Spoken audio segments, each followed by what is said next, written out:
राजस्थान के डूंगरपुर जिले में खाद के लिए किसान दर दर भटक रहे हैं। खाद ना मिलने की वजह से एक तरफ जहां फसलों की बुनाई में देरी हो रही है तो वहीं खाद नहीं मिलने की वजह से सूबे के अन्नदाता काफ़ी परेशान हैं।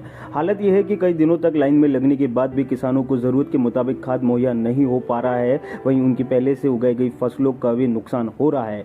किसानों को अब इस बात की चिंता सता रही है कि यही हालत रहे तो जब फसल की अच्छी पैदावार नहीं होगी तो खाद की कमी की वजह से अगर उनकी फसल का नुकसान हुआ तो आने वाले दिनों में उन्हें भुखमरी की हालत से भी गुजरना पड़ सकता है।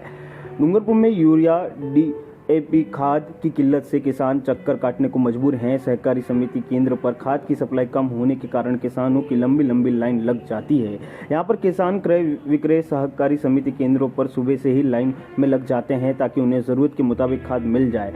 किसानों ने प्रशासन से गुहार लगाई कि खाद की किल्लत को जल्द से जल्द दूर कर दिया जाए जिससे रबी की फसल की बुनाई हो सके। अगर खाद किसानों को नहीं मिला तो बहुत नुकसान होने की संभावना है।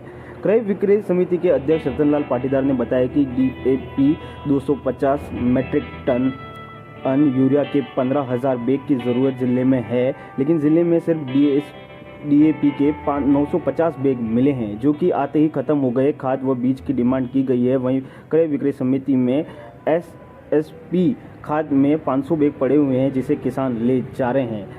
किसानों ने बताया कि वो पिछले 7-8 दिनों से खाद बीज के लिए सहकारी समिति के चक्कर काट रहे हैं। खाद बीज के लिए सुबह 5 बजे से ही क्रय विक्रय सहकारी समिति के सामने लाइन में खड़े हो जाते हैं, लेकिन जब 10 बजे ऑफिस खुलता है तो खाद बीज नहीं होने की जानकारी मिलती है तो खाली हाथ लौटना पड़ता है। किसानों ने बताया कि रोजाना सुबह से खाद बीज के लिए लाइन में लगने से ना तो घर के काम हो रहे हैं और ना ही खेती बाड़ी। बाजार में बीज और खाद महंगा मिल रहा है, ऐसे में सरकार उनको सब्सिडी पर खाद बीज दिलवाए। हम 8 बजे आए हैं। यहाँ हमारे से पहले भीड़ लगी हुई थी और हमारे पहले से भी इनके 4-4 बजे लोगों को आके यहाँ लाइन लगाई है। नहीं हो रही है और घर का काम भी नहीं हो रहा है और बाहर का भी काम हो रहा नहीं। हम काश्तकार लोग हैं। अनुदानित बीज जो है हमारे पास में अभी एक बार 500 कट्टे आए, इसके बाद 450 कट्टे आए और अभी भी कम से कम हमारे को 5,000 कट्टे की और अनुदानित बीज की मांग है। इस संबंध में प्रयास किए जा रहे हैं।